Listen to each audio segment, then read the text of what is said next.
بسم اللہ الرحمن الرحیم 11th میں پڑھنے والے تمام طلباء و طالبات کا استقبال ہے۔ آج میں آپ کو دوسرا سبق زر میں کچھ سوالات کے بارے میں بتاؤں گا۔ جیسے کہ آپ پہلے پڑھ چکے ہیں زر کے بارے میں، زر کی قسموں کے بارے میں، آج میں زر کے کاموں کے بارے میں بتاؤں گا۔ زر کے 3 اہم کام ہیں: ابتدائی کام، ثانوی کام اور معاونتی کام۔ یہ 3 اہم کام ہیں جس کے بارے میں آپ کو بتاؤں گا۔ تو سب سے پہلے زر کے ابتدائی کاموں کے بارے میں بتاؤں گا۔ کئی پوائنٹس ہیں۔ تو الف، ابتدائی کام۔ ابتدائی کام میں ہے مبادلہ کا ذریعہ۔ مبادلہ کا ذریعہ کا مطلب ہوا ایک اشیاء کے بدلے دوسری اشیاء کو بدلنا۔ قدیم زمانے میں عدل بدل کے نظام میں بہت ساری دشواریاں پیش آتی تھی، اشیاء کو لانے لے جانے میں یا دیگر بہت ساری دشواریاں۔ اس لیے موجودہ وقت میں زر کی ایجاد کے بعد اب یہ مسائل آسان ہو گئے ہیں، اور ابھی موجودہ وقت میں خرید و فروخت کے سارے معاملے زر کی شکل میں انجام پاتے ہیں۔ دوسرا پوائنٹ ہے قدر کی پیمائش۔ زر کے ذریعے کسی اشیاء کی قدر کی پیمائش آسان ہو گئی ہے، اس لیے فروخت کنندہ بھی کسی اشیاء کی قدر کو زر کی شکل میں پیش کرتا ہے۔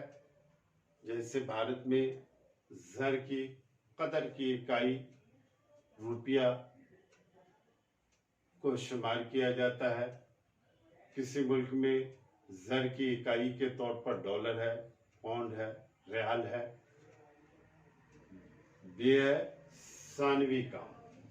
اب میں ثانوی کاموں کے پیش نظر چند پوائنٹس بتاؤں گا، جس میں پہلا پوائنٹ ہے آئندہ ادائیگی کا معیار۔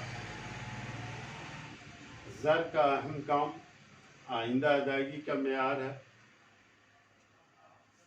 جس سے قرض کے لین دین میں آسانی پیدا ہوئی ہے۔ اس لیے قرض زر میں لیتے ہیں اور واپس بھی زر میں ہی کی جاتی ہے۔ نمبر 2، ذخیرہ قدر۔ اناج وغیرہ کو ذخیرہ کرنے میں اس کی مالیت میں کمی آ جاتی ہے، لیکن زر کو ذخیرہ کرنے پر وہ نقد کی شکل میں رہتا ہے۔ نمبر 3، قدر کی منتقلی۔ اشیاء کو ایک مقام سے دوسرے مقام پر منتقل کرنے میں بہت ساری دشواریوں کا سامنا کرنا پڑتا ہے، لیکن زر کو ایک مقام سے دوسرے مقام پر منتقل بآسانی کر سکتے ہیں۔ خاص طور سے موجودہ الیکٹرانک دور میں زر کی منتقلی کافی آسان ہے،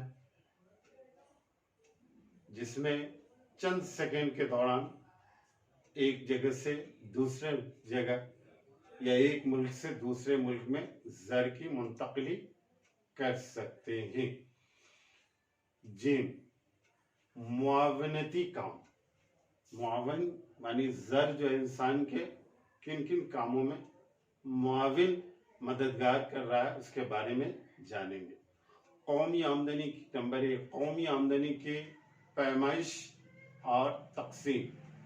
زر قومی آمدنی کا اندازہ لگانے اور تقسیم کرنے میں سہولت فراہم کرتا ہے، اس لیے قومی آمدنی کی پیمائش میں اشیاء کی قدر کو زر کی شکل میں پیمائش کی جاتی ہے۔